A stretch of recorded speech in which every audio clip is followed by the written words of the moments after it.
Welcome, everybody, and thanks for joining us today. I'm Shane, the Managing Director at Intelliworx, and I will be your host for this webinar today. I'd like to also introduce Lester, who's the Account Manager for Tech for Social Impact at Crayon, and Blake, the Chief Operating Officer of Intelliworx. Today, we will be discussing the importance of cybersecurity for non-profit organizations. This is a crucial issue that affects all sectors, including not-for-profits, which often handle sensitive information. After a look at the importance of cybersecurity, Blake will go through basic terminology and cybersecurity concepts, followed by a look into what happens when you have a data breach. We'll finish with a look into building a cybersecurity plan and Q&A at the end. You can ask your questions in the Q&A section, and we'll address them during this part of the webinar. Non-profits play a vital role in our community, providing essential services and support to those in need. However, there's a reliance on digital tools and online platforms that make them vulnerable to cyber threats. Cybersecurity is not just about protecting data, it's about safeguarding the trust and integrity of non-profits that you've built with your donors, clients, and partners. Throughout the webinar, we'll explore various aspects of cybersecurity, including common threats, best practice, and how to build a robust cybersecurity plan tailored to the unique needs of your not-for-profit. Before we dive into the detail, I just want to introduce Lester from Tech for Social Impact, and he'll give us a brief introduction to the Tech for Social Impact program. Thanks for that, Shane. Hello, everyone. Tech for Social Impact is actually a Microsoft term, another one of those acronyms that you need to know. It was established around 2017 when Microsoft recognized there is a need to address the not-for-profit sector separately compared to what their philanthropy sector is doing. So they gathered a lot of not-for-profit leaders and thought leaders in the space, gathered their commercial teams, their marketing teams, and even their philanthropies team to establish this one TSI business unit that's very separate from what the philanthropies unit is doing. And essentially, Tech for Social Impact is really providing what Microsoft is already providing to commercial customers or corporate customers, but bringing it to not-for-profits in a much more cheaper way and much more efficient way as well. The whole strategy of it really is passing it through the partners who deal with the day-to-day problems of what not-for-profits are doing. They are quite aware of the two main reasons of what not-for-profits are facing. One of them would be monetary constraints. I'm sure that's a very common problem right now with the not-for-profits you are currently handling. A lot of not-for-profits are actually waiting for donations to arrive before even actioning or trying to decide what to do with their technology, or even waiting for investors before they could even buy a very expensive piece of technology or software, right? What Microsoft's trying to aim is ease that pain in money constraints by providing a lot of discounts and a lot of different ways where you could get the technology solution that you want, but through your partner, because we incentivize the partner in that way. In terms of the state of the sector, as you may all know, the second reason that I was talking about is actually related to this one. 77% of not-for-profits actually need digital upskilling. That means our partners like Intelliworx would be assisting you in educating you and enabling you in understanding what the technology you're getting is, how to use it to further your mission goals, and how to properly implement it so that your volunteers, the members of your NFPs, and the benefactors of your NFPs are fully granted that advantage. Lastly, partner opportunity. We work with our key partners such as Intelliworx, and I work closely with Microsoft so that we could properly advise you what what is new with Microsoft, what are the solutions that are present now, and what are the incentives that you could benefit from every time there's something new with Microsoft, right? And as you can see in the next slide, Tech for Social Impact is actually a really great program because it's self-sustaining in itself. Every time it gets something from the not-for-profits, it donates it back to the cause.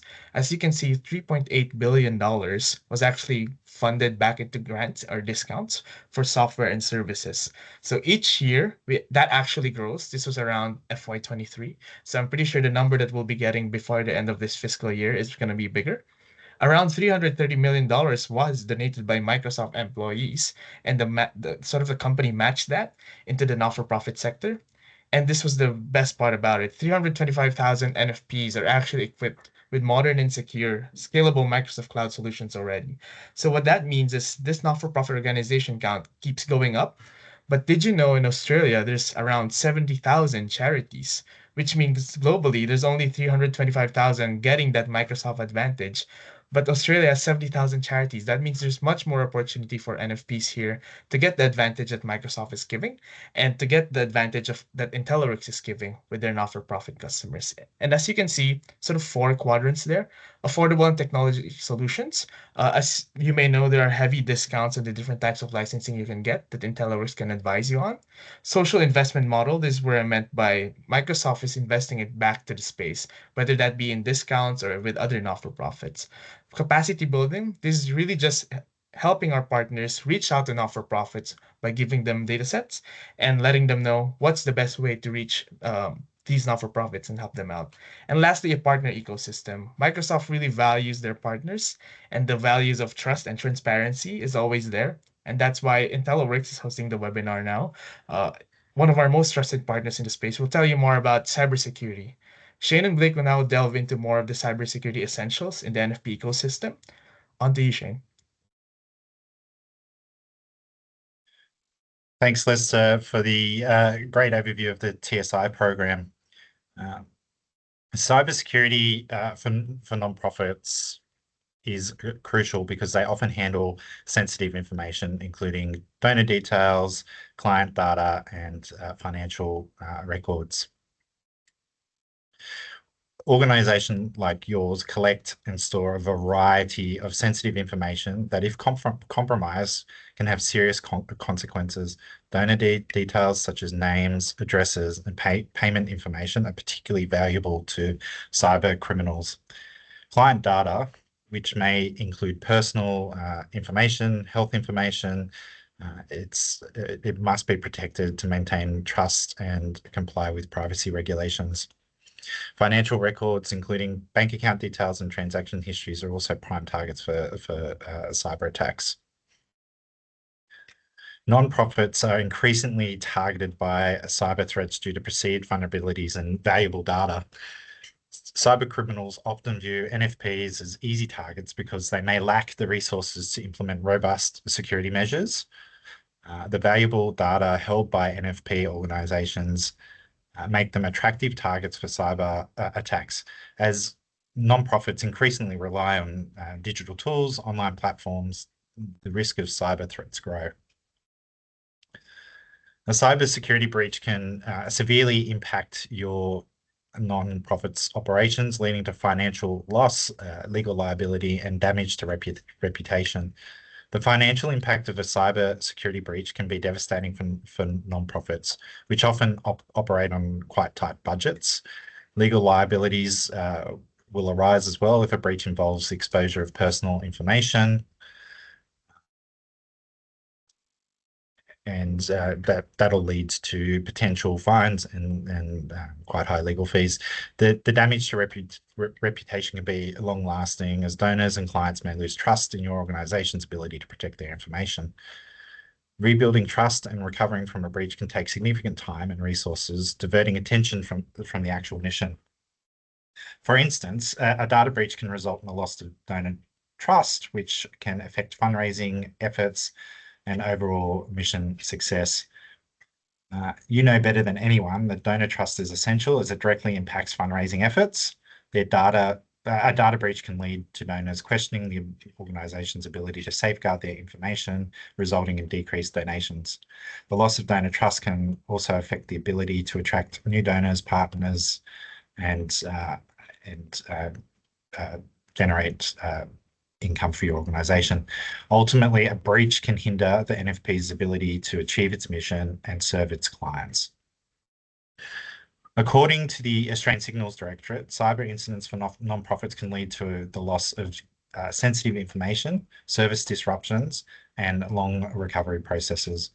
The ASD has reported that organizations like yours are increasingly targeted by cyber threats.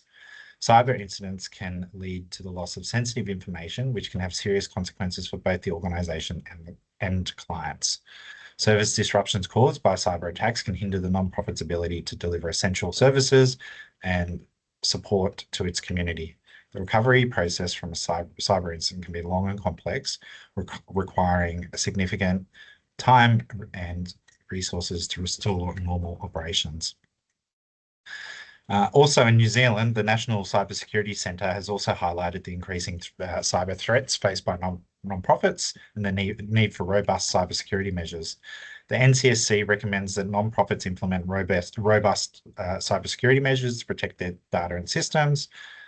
These measures include regular security assessments, employee training, and the use of security tools and technologies. By taking proactive steps to enhance cybersecurity, nonprofits can better protect their sensitive information and ensure the continuity of their operations. Cybersecurity is a crucial issue, especially for nonprofits, as you all handle sensitive information and are increasingly targeted by cyber threats.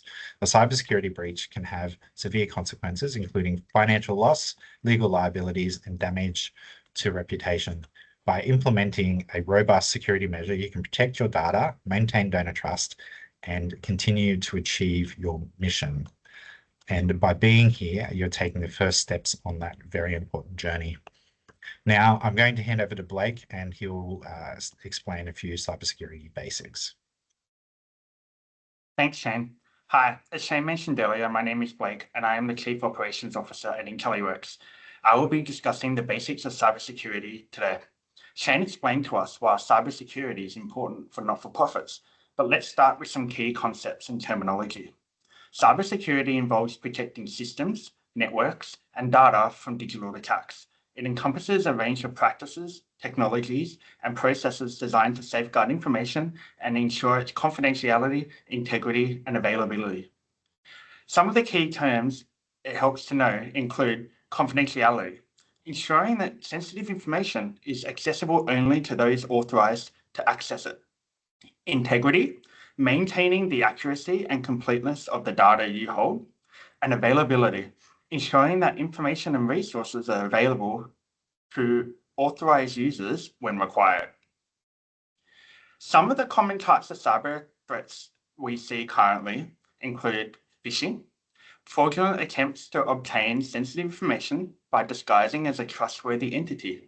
Phishing attacks often come in the form of emails or messages that appear to be from legitimate sources, such as banks or trusted third parties. These messages typically contain links or attachments that, when clicked, can lead to the compromise of sensitive data. An example of this is when you receive an email that appears to be from your bank asking for you to click a link and enter your login credentials. This link leads you to a fake website designed to steal your information to access systems.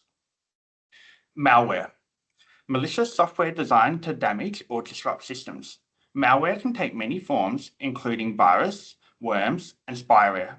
It can be downloaded and delivered through email attachments, malicious websites, or infected software downloads. An example of this is when a non-profit organization employee or volunteer downloads a seemingly harmless software update which contains malware that infects the organization's network and steals sensitive data from systems. Ransomware, a type of malware that encrypts data and demands payment for its release. Ransomware attacks can be devastating, as they can lock you out of your systems and data until a ransom is paid. Even if the ransom is paid, there is no guarantee that the data will be restored, or they won't ask for more additional funds.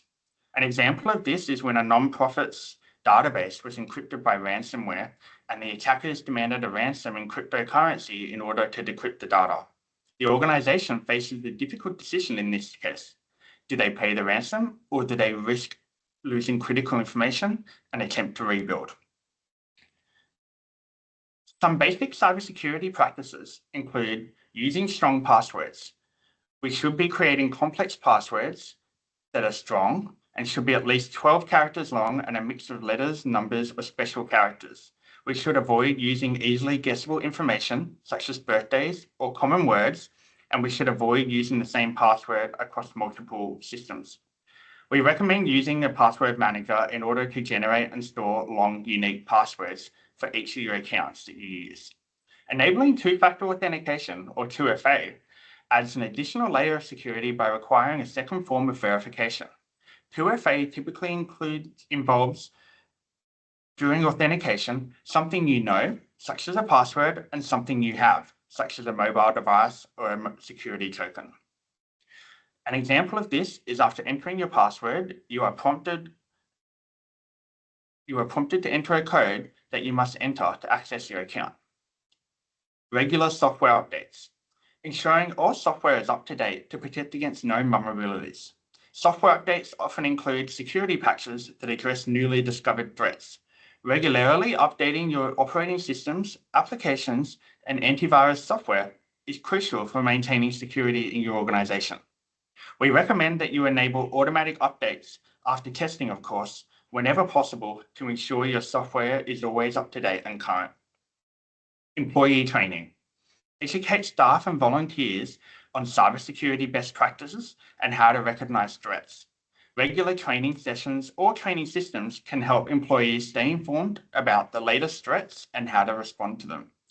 As I just mentioned, we recommend conducting phishing simulations to test employees' ability to recognize and report suspicious emails, and this is delivered in a cybersecurity training system. According to a report by N10, an international nonprofit, 71% of nonprofits experienced at least one cybersecurity incident in 2022. This statistic highlights the importance of implementing robust cybersecurity measures, and this can start by understanding what cyber threats are actually out there and which ones are impacting your organization. Nonprofits are not immune to cyber threats, and as Shane mentioned earlier, the impact of an incident is quite significant.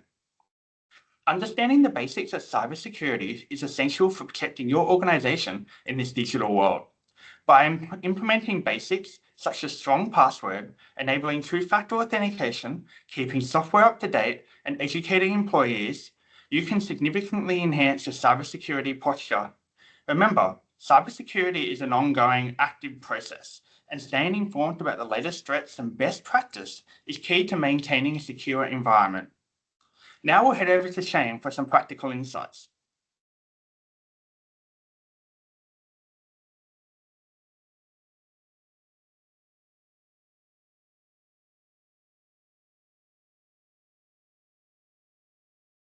You're on mute, Shane. Sorry, Shane, you're on mute.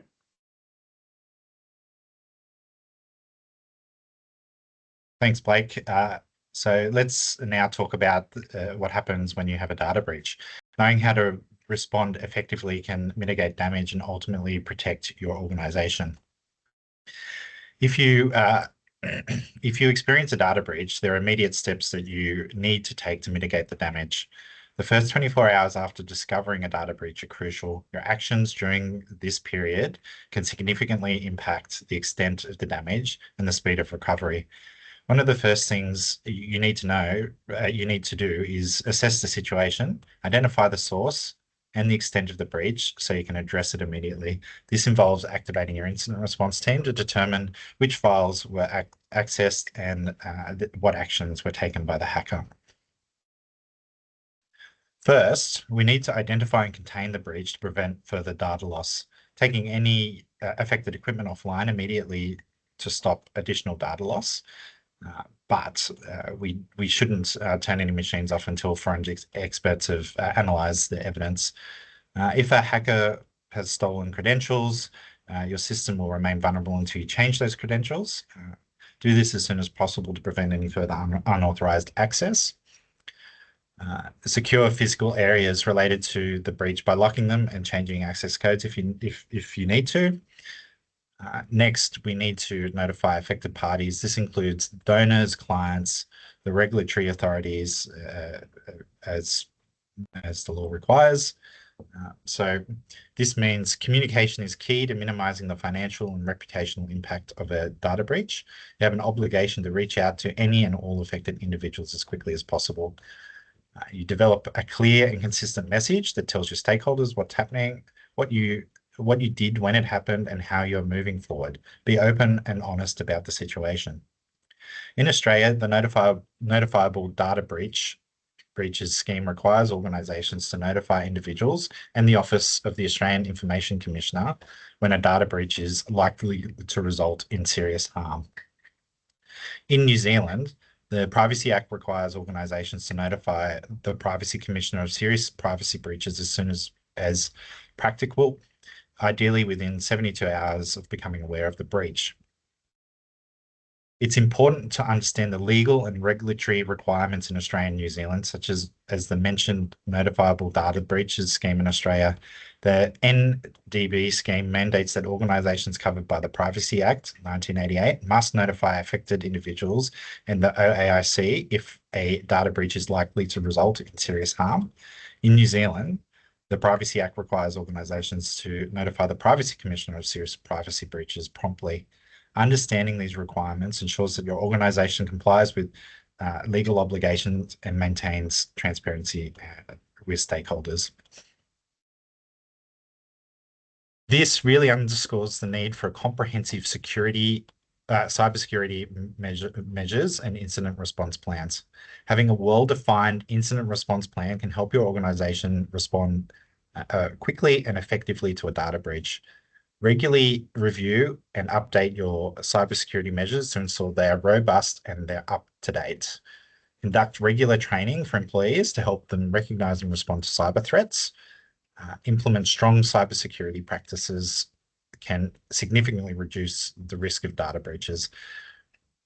Experiencing a data breach can be a challenging and very stressful situation. However, by taking immediate steps to identify and contain the breach, notifying affected parties, and understanding your legal requirements, you can mitigate the damage and protect your organisation.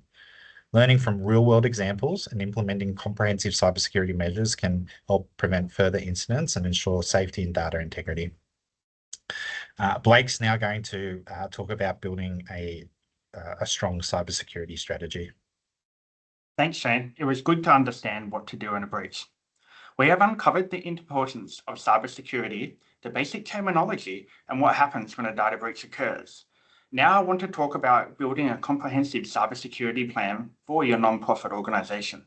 It is a crucial step in protecting your data and ensuring the continuity of your operations. A comprehensive cybersecurity plan includes several key concepts and components. Risk assessment. Identify and evaluate potential cybersecurity risks to your organization. Conducting a risk assessment involves identifying the assets that need protection, such as donor databases, financial records, and client information. Evaluate the potential threat to these assets, such as phishing attacks, malware, and insider threats. Assess the vulnerabilities in your current system and processes that could be exploited by these threats. Prioritize the risks based on their potential impact and likelihood, and develop strategies to mitigate them. Procedures and policies. Develop and implement policies to address identified risks and ensure compliance with legal requirements. Establish clear cybersecurity policies that outline acceptable use of technology, data protection measures, and incident response protocols.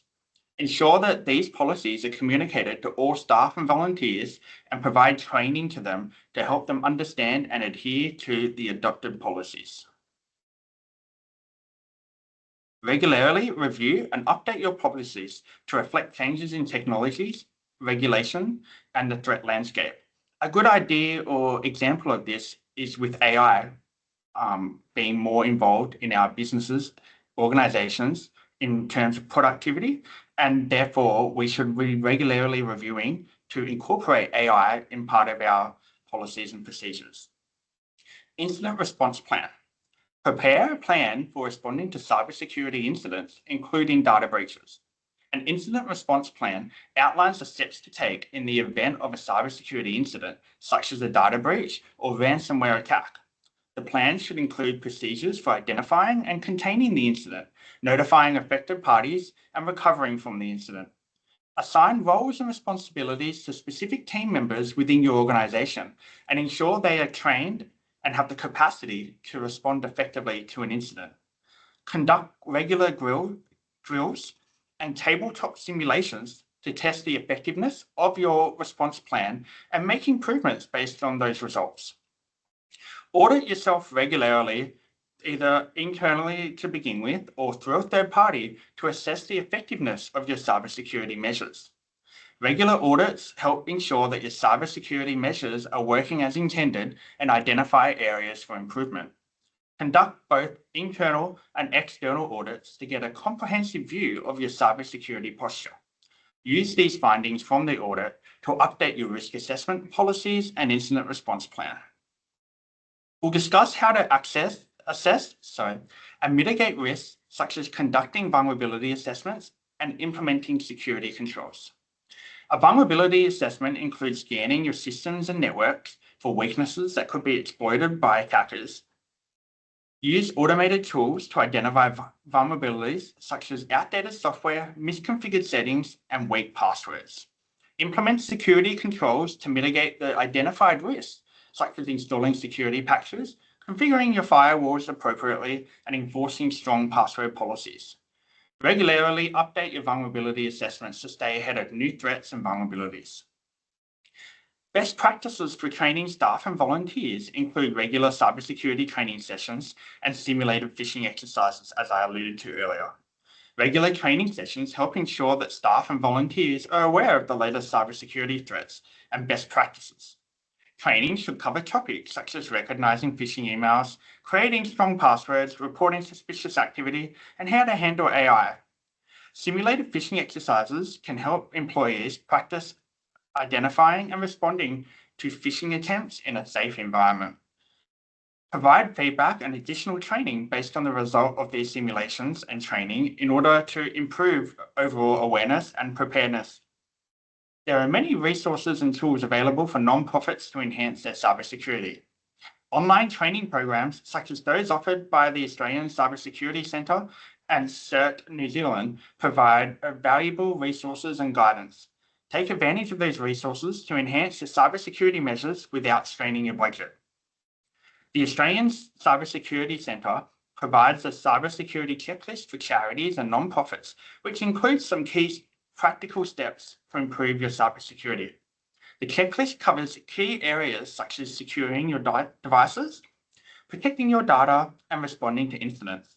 It provides practical advice and actionable steps that nonprofits can take to enhance their posture. Regularly review and follow the checklist to ensure that your organisation is implementing best practices and staying protected. In New Zealand, the CERT New Zealand offers resources and guidance for nonprofits to strengthen their posture too. A range of resources are provided by them, including guides, checklists, and training materials to also help nonprofits there. In conclusion, building a comprehensive cybersecurity plan is essential for protecting your nonprofit organisation from cybersecurity threats. By conducting risk assessments, developing policies and procedures, preparing an incident response plan, and conducting regular audits, you can create a strong foundation for cybersecurity within your organisation. Additionally, training your staff, volunteers, and leveraging available resources and tools to help ensure that your organisation is well prepared to face any cybersecurity challenges. Now I'll hand over to Shane for the Q&A. Thanks, Blake. Now we're going to open the floor to questions from the audience. Prior to the webinar, we had some pre-submitted questions, so we're going to address those first. But please feel free to ask questions about cybersecurity in the Q&A section, and yeah, we'll happily answer those. If we can't get through them all, we can come back to you, or if they're quite complex, we can share them afterwards as well, just to everybody that's attending. So I'm going to just kick off with the pre-submitted questions, and either Blake or Lester are going to just respond to it. So the first question we had, what if we don't have the resources to do a risk assessment in our NFP? That's for you, Blake. Yeah, that's a great question. If you don't have the resources to commit to doing risk assessments, we recommend organisations partner with a provider who can assist with the policy development and complete the actual assessment work. We regularly work with our nonprofit clients to implement governance, risk and compliance systems to remove the burdens from the organization itself to complete those assessments. That's good. So our next question is, how do we secure a huge volunteer base that are out and about? And for you, Blake. Well, securing a workforce that's out and about is actually much easier to accomplish now than it has been in the past. Advancements in security controls for a mobile workforce, such as zero trust networking and strict BYOD controls, even ones that can be delivered through the Microsoft platform, allow users out and about to actually conform to adopted security policies of an organization without being impacted by the fact that they're remote. Yeah, that's good. The next question we had is, how can an MSP help us with cybersecurity? And there's sort of a follow-up question: why would we use Microsoft? Yeah, so a managed service provider can assist you with your cybersecurity through a partnership where you leverage subject matter experts within that organization for security controls, policies, and deliver those effective controls. An MSP really allows you to scale your cybersecurity program based on the organizational needs without really committing to additional resources internally. Microsoft has made great investments into cybersecurity for nonprofits, and by leveraging their ecosystem, as what Lester mentioned earlier, you can really minimize the user impact of implementing such a program, since most organizations currently use Microsoft for modern workspace and productivity. That's good. So I suppose I'll add to that a little bit. Microsoft has made it quite attractive from a pricing point of view. So you're getting quite a lot of bang for your buck when you're spending, your hard-earned money. The next question is, how can the TSI or Tech for Social Impact program help us be more secure? I think that's for for me. Lester. Yeah, that's definitely for Lester. As you may know, the Tech for Social Impact program by Microsoft aims to empower not-for-profits with technology solutions that enhance operations, and with operations that's security, right? And as you may know, some of the advanced security tools that Microsoft has are Defender, Microsoft Defender, Azure Security Center, and Microsoft Sentinel. But aside from that, there's also some compliance support that's provided by Microsoft. There's also some training and webinars that, as I think Blake mentioned a while ago, that's available, resources that are available for NFPs to use that Microsoft is providing through partners or providing directly to not-for-profits. And as you may know, our usual collaboration tools like Teams, SharePoint, Outlook, those have very safe features like protecting data and communication, and the usual identity and access management with Azure Active Directory. There's a lot of things of security with Microsoft, and I think Intelliworx can best help you with that. Yeah, and I suppose just to follow on from that, and just to chat with Lester about it a bit, the pricing is significantly discounted, isn't it? It's a large percentage, 70% in most cases, probably even more. Correct. It's around 60 to 80% discounts for most of the licensing Microsoft already have, which is a huge saving point for not-for-profits. I think this is the key message of the Tech for Social Impact program. Exactly. And I think the other good thing about using Microsoft as well is that they come with pre-designed and Microsoft's put thought into the fact that, hey, you have to comply in Australia with certain things, so we can apply templates and things like that as well. So there's quite a lot of thought that's gone into it. Correct. So, and I suppose I've been banging a bit on about the cost, but there was a question: what about cost?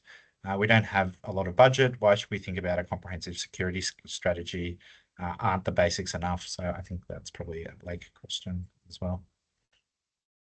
Yeah, so as it's been alluded to through Lester and Shane earlier, the cost of implementing a program that adheres to your goals will vary on the requirement. As I can see in the Q&A chat, we're seeing a lot of questions about right fit for risk. We've also seen the ISM mentioned. So it's more identifying what you actually need to comply with for your organization size and what your goals as a board and as an organization are. And then from there are many ways you can build a successful cybersecurity program without overextending your organization's budget. Having partners can help you guide your ways through that. As Shane mentioned before, there has been thought putting from Microsoft, and a lot of the thought actually comes from feedback from the partners, and that then drives change within Microsoft in order to present something that's actually going to take pain away through the cybersecurity benefits that are included in the licensing.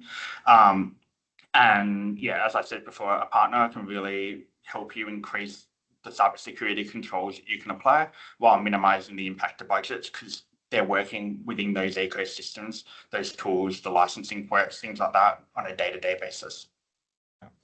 So there's a good question about what are one of the main concerns that Intelliworx and Microsoft have assisted NFPs with.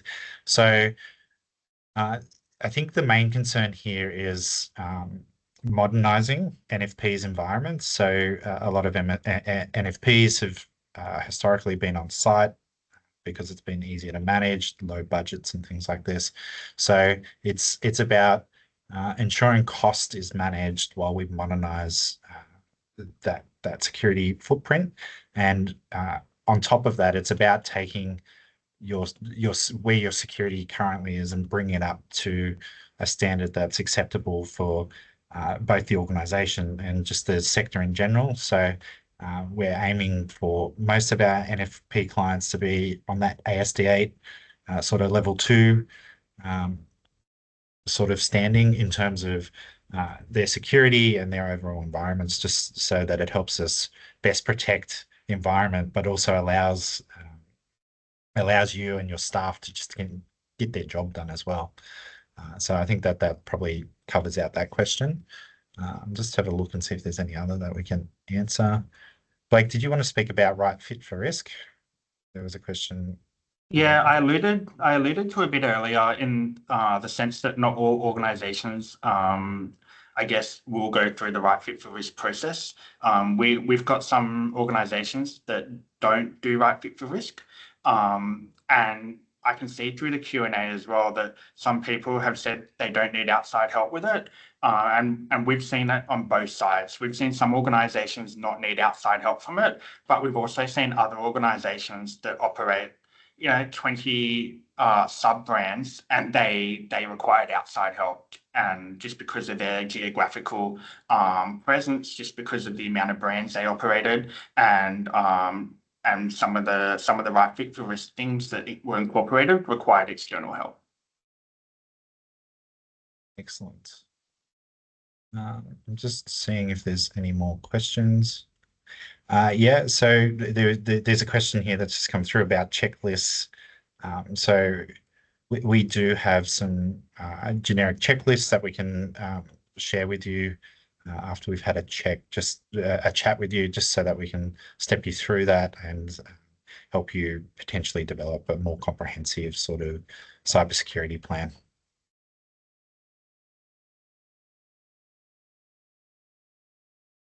So there's a question here also about are there any Microsoft tools that identify vulnerabilities and simulate breaches? Blake, do you want to answer that one, mate?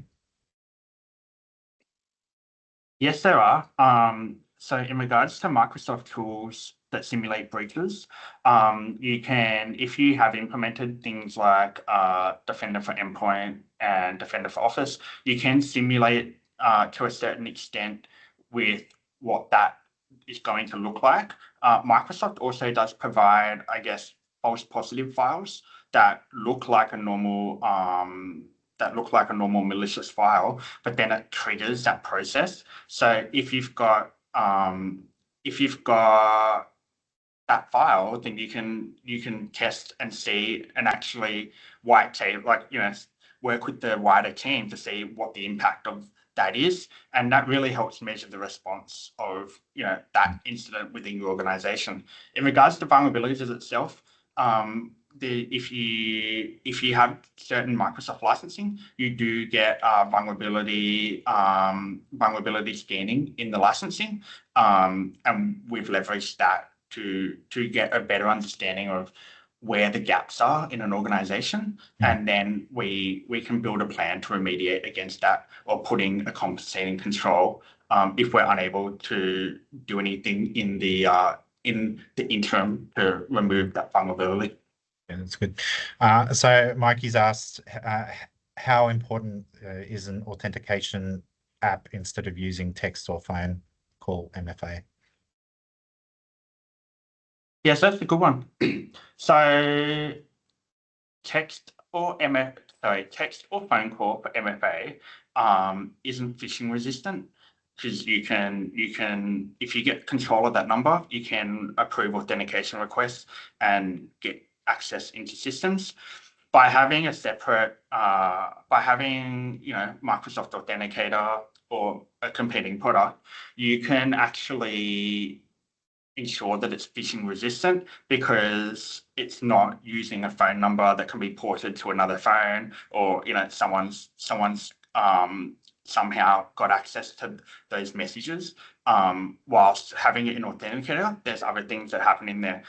You can configure Microsoft Authenticator to be passwordless. You can configure it to be part of your conditional access for an organization, which is a system that manages and audits signing into Microsoft environment, and that's generally where we would recommend not using SMS and phone and moving to phishing resistant methods.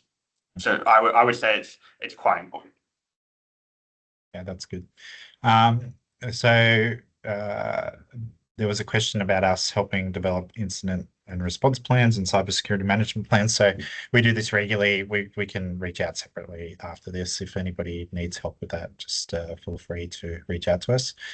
And then Mikey's also asked a question about the essential 8 principles and what level of security is generally recommended for NFPs.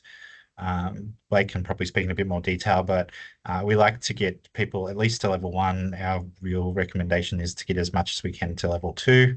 It's probably the most robust in terms of security versus functionality. But Blake, did you want to add to that, mate? Yeah, it's really going to be taking an assessment of your organization first before working out what the goals are for that organization to get to a certain maturity of the ASD8. Obviously, there's going to be times or systems where you're not going to be able to implement level 2 controls. And so, it's working through high visibility reporting to really make sure that you can implement what you can effectively do. A lot of people say their hands are tied with a customer system, for example, an MFA can't be put on it, and so that really hinders the implementation program of doing that. So we generally work towards full compliance to level or maturity 2 of the ASD8, but we do identify that there's going to be some challenges with that. But also, there's not challenges going to level 3 of certain things, maturity 3 of the ASD8. If you leverage Azure Backup, for example, it's quite easy to get to maturity 3 of the ASD8 regarding backup systems and doing things like managing permissions and configuring your backup environment in Azure to Yes. meet maturity 3. Yeah, that's good. There was a question about training resources for lessons for phishing. There are products available that we utilize to help with end user training, security end user training, and things like that to help train your staff to recognize phishing and other malicious attempts to gain access to your environment. So yeah, there's tools that we can use and recommend. So we're happy to have a chat with you about that as well and how we can help you implement that across your organization. So there's another question about full compliance to level 2. I think Blake sort of touched on that, that no, it's not out of reach for most NFPs, but as with most programs, there's conditional answers that sort of go with that. If you're using legacy apps and things like that, where you can't implement 2FA and a number of other things that are required to reach that level 2, then it makes it quite difficult. But there's potential ways to sort of mitigate that risk and to come up with solutions. But it comes down to time and budget, and maybe even the potential to requirement just to change that app so it's more secure. All right, I'm just going to check and see if there's any more questions. Did anybody else have any more questions? I'm happy to wait and answer if there's some more questions. But I think that's it. That's it. So that brings us to the end of our webinar on Cyber Essentials for your non-profit. I'll just recap. We've discussed the importance of cybersecurity, the basic concepts, what to do in case of a data breach, and how to build a cybersecurity plan. We have a feedback form that will be provided in the chat. So if you could fill that out for us, we use this information just to build our future events and just to add more relevant details.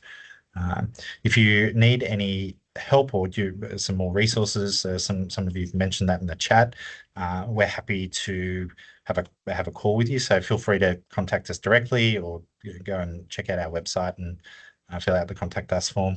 And finally, I'd just like to thank you for joining us today. And I hope you found this webinar informative and helpful.